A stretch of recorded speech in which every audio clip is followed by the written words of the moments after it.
your conversations with the administration, have they told you to be ready to become the leader of Venezuela? Oh, absolutely not.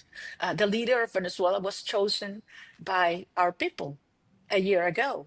We have Mr. a González, president. who stood in for you. Okay. Do you get the feeling that the US is about to bring about regime change? Is that what you have No, been told? no, I've not been told that. And it's not regime change in, the conventional way that we've seen before in terms of an external actor taking out a legitimate president. That is not the case.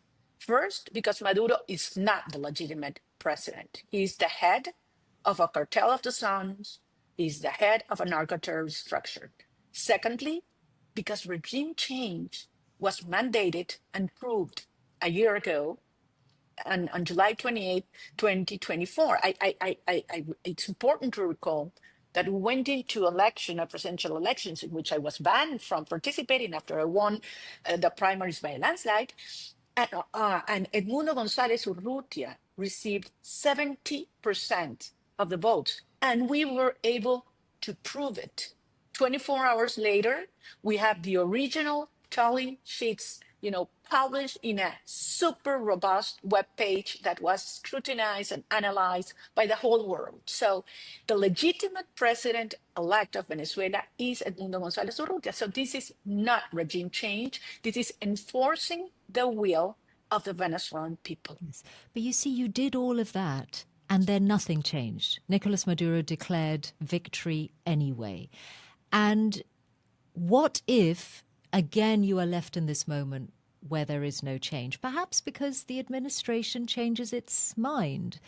And the previous approach to Venezuela, the more pragmatic approach to Venezuela, which is more into the deals over the oil and more of the exporting of Venezuelan oil, which Chevron, a US company, continues to do. What if you're left high and dry where President Trump loses interest in Venezuela? Look, the thing here is that from every perspective that you look at this, at what's going on in Venezuela, it is convenient for everyone to have a peaceful transition. First, because one of the main concerns in the region is migration. Almost 9 million, a third of our population have been forced to flee for survival. The minute Maduro goes, millions will start planning and coming back home. So that's one side.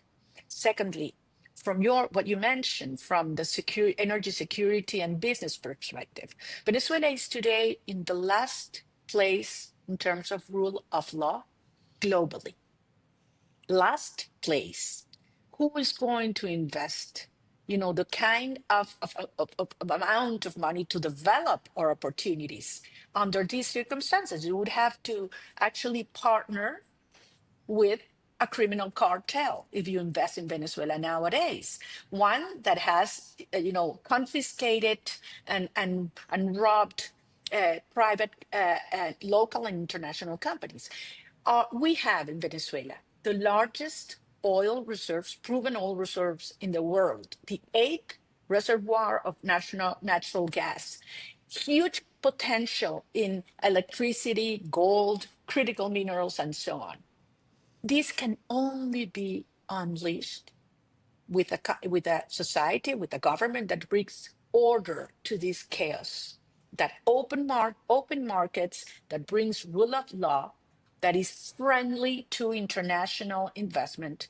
And in a country that is producing less than 1 million barrels a day could reach 4, 5, or 6 in a decade. Yeah, and I know your prescription, your economic prescription for Venezuela would be one of rapid privatization. But I look at these statistics of the huge proportion of the country that's living in poverty, people burning firewood so that they can cook their meals, breaking up their furniture and burning it. And I have to wonder about the people who might be left behind in a big program of privatization, perhaps creating an oligarchy in Venezuela. How would you ensure that that doesn't happen? That's a super important point, Michelle, because the base of our movement have been precisely the most humble and vulnerable sectors of society. It is impressive.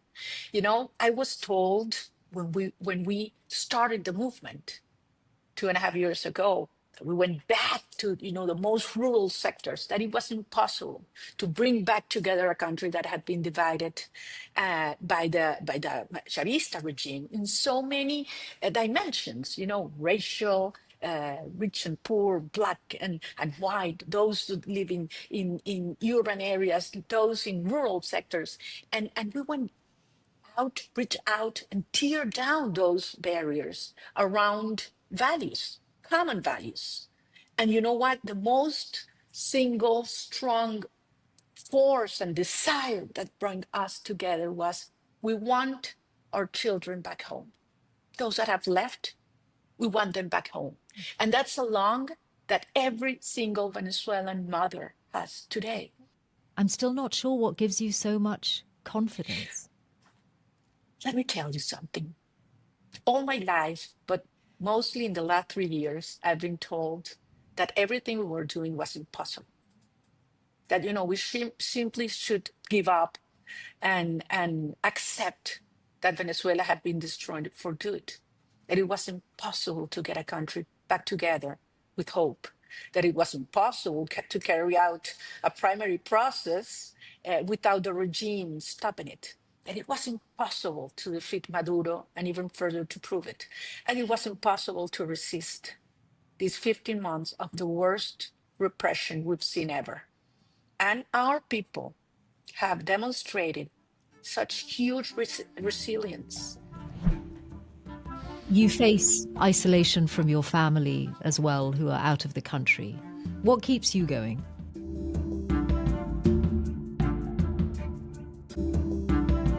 Do you think that Nicolas Maduro will end up in a US court? He's been indicted for some years now on drugs-related charges. When you spoke to President Trump, is that what you asked him for? To extract Mr. Maduro? No, I'm not going to get into the details of the operation, because I've never discussed that with the high officials. That's an operation of the United States. I mean, that's a totally autonomous, independent operation of another country regarding their national security.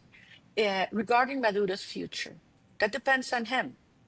We offered Edmundo González, the president-elect, and myself, the day we won, and from then on, the Maduro regime, the possibility of a negotiated transition in which we offered guarantees and incentives. They have refused that, on. And instead, they have attacked us. I want to ask you about how you cope with the lows, because you do speak with energy and conviction despite 15 months in hiding. And you face isolation from your family as well, who are out of the country. What keeps you going? Well, I would say trust.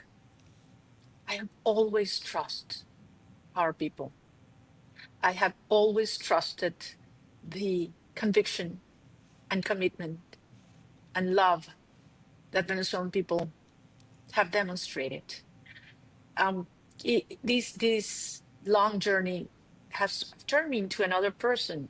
I've learned so much about my country, about myself.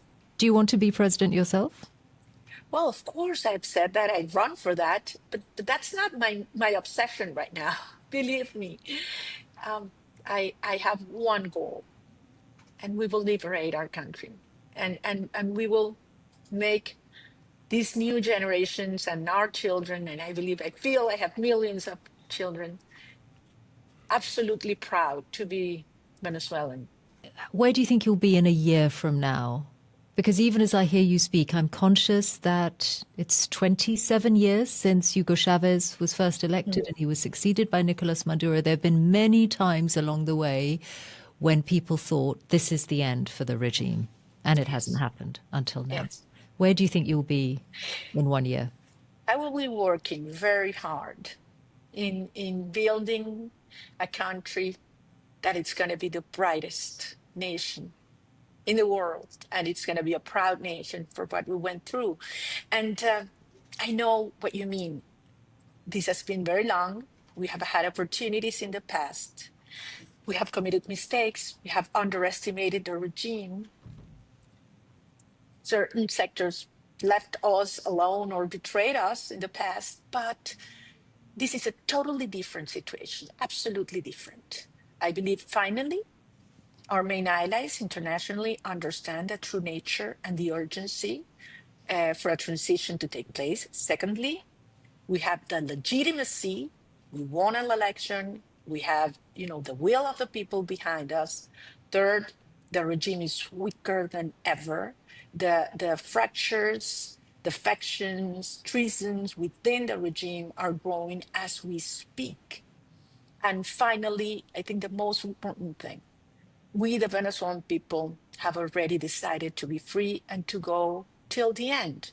And this includes the military, the police, which, more than 80% of them are, joining and will be part of this orderly transition as soon as it starts.